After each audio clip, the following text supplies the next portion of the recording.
Arguably the best hitter in school history, Jude Rinaldi helped lead Troy to back-to-back NCAA Division II national championships in 1986 and 1987, all while cementing himself in the Troy record book with numbers that will likely never be broken. A native of Dunedin, Florida, Rinaldi earned All-America First-Team honors following the 1987 season, in which he set the school record with a .431 batting average and .819 slugging percentage. Additionally, his .511 on-base percentage that season ranks 5th best in Troy history. In 45 games played that season, Rinaldi added 45 RBIs, struck out just 9 times, and hit 16 home runs, a total that was the second most in school history at the time.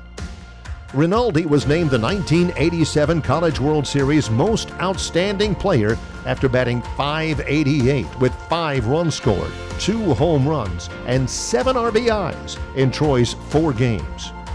In the career annals of Troy baseball history, Rinaldi ranks among the top 10 to wear Trojans across their chest in both batting average and slugging percentage. He was inducted in the second class of the Troy Baseball Hall of Fame in 1993.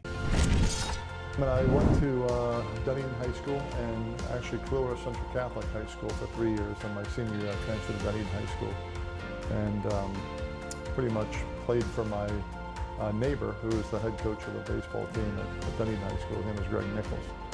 And growing up without a father, he was pretty much one of my first father influences that I ever really had. I first came here, being from Florida, and not really knowing where Troy, Alabama was. I remember when I first met a few of the guys, very country, southern guys, so I just remember looking at my roommate, Tom Boylan, saying, "Man," I said, "where are we?" And we both laughed about it. But the stories are just the camaraderie. We all did everything together. It's amazing to think that now, 35 years later, which doesn't seem possible, by the way, that all of us that played on the 86 and 87 national championship teams are still, to this day, we meet in Troy once a year and have a reunion. We all just get together. It's a pretty amazing thing, pretty tight group that we have, that's for sure. The 87 year, Coach Riddle had met with me before the season, and I had a sister who passed away that year. She was 29 years old and passed away of cancer. And he met with me in the fall, right before she passed away, and said, "Hey, listen, you're gonna have to fill a big gap. Wendell left, and there's a few guys that left. So he said, I'm gonna put you in the number 3 hole, and you need to pretty much take the reins and go with it." And I did the best I could, and but we had an incredible team. Everyone pretty much contributed on that team. It was a fantastic year. Troy definitely was a life changer for me, without a doubt. I came in here with minimal expectations, I guess you could say, and left here with lifelong friends, a coach that I pretty much idolized.